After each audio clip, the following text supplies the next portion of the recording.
Welcome to the realm of intoxicating flavors and head-banging beer reviews. What's up, everybody? It's the Ginger Yeti, and I'm checking in from home. It's getting close to time for me to hit the road again. So even though it is mid-February, I'm not quite sure when this will come out. This review might not come out till March or April, maybe even beginning of May.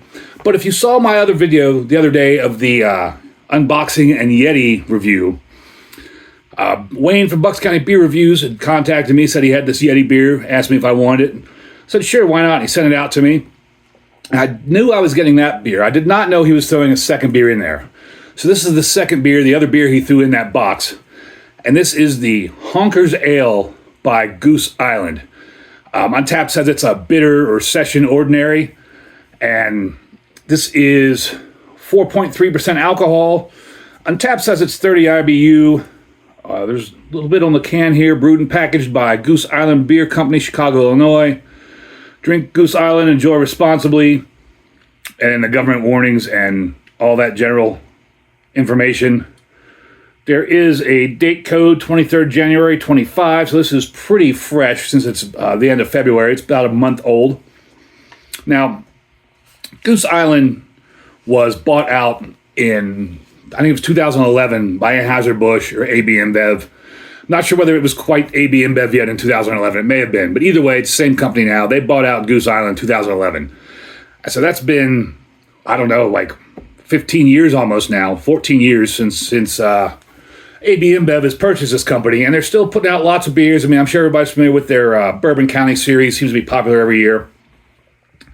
And this beer here, before I forgot to mention, Goose Island is allegedly the oldest currently operating brewing company in Illinois, and they started in 1988. So they're allegedly the oldest operating brewery in Illinois, which is cool. So this beer here, Honkers Ale, I didn't think I'd ever had it, but somehow I had this back in 2015 in Manchester, England, of all places. I don't know where I would have found this, why I would have had that there, but Untapped says I had it there.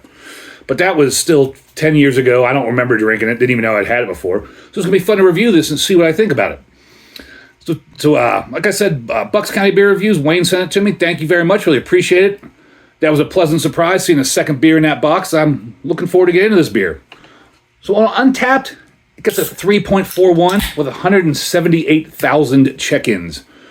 On Beer Advocate, it gets an 83 good with over 4,000 check-ins. And so the aggregate score on that would be a 3.66. Surprisingly a little higher than Untapped. Try to pour this decently for a change, although that head's still growing. And like I said, it's a bitter or a session ordinary. I don't know the last time I've had a bitter or I've reviewed a bitter on this channel. And as typical, stick my nose right in the head.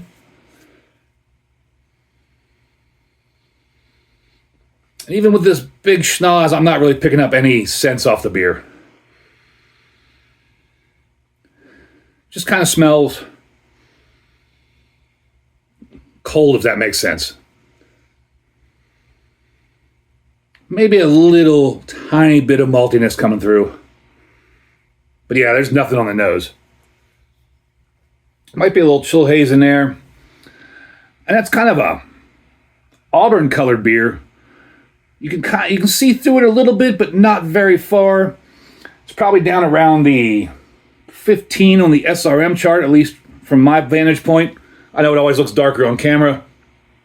You got about a finger's worth of nicotine stain sealing head, and it's just fluffy, pillowy mousse-like, just sitting there. It's not going anywhere.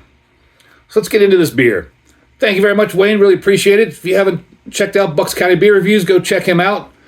He always has awesome videos, has a cool can collection. Thank you very much, sir. Cheers.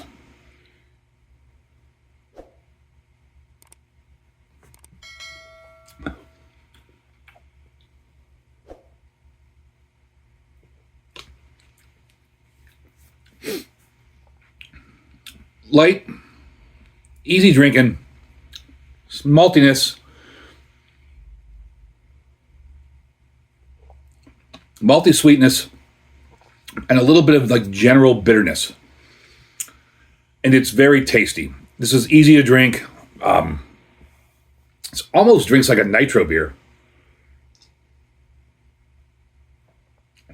Very smooth and kind of creamy. Again, some good malt sweetness, but it's not overpowering. It's just enough to give it some flavor. A little bit of bitterness in the back end, a little bit of bitterness throughout, but no overpowering bitterness on that either. But it's kind of a generic bitterness, and it's a really good beer. For a AB InBev product, it's a really good beer. I mean, I know it's not produced by AB InBev; it's still produced by Goose Island, but still, this is a good beer. I'd give this a big horns up. This is a tasty beer. If you're looking for a light, flavorful 4.3% alcohol beer, depending on what the price point is on this would be a good go-to beer for you. It's enough flavor there. You can enjoy it, but it's still smooth, creamy, easy to drink. Good beer. Thank you, Wayne. This was a pleasant surprise. Really appreciate it. Go check out Bucks County Beer Reviews. And as always, embrace the adventure.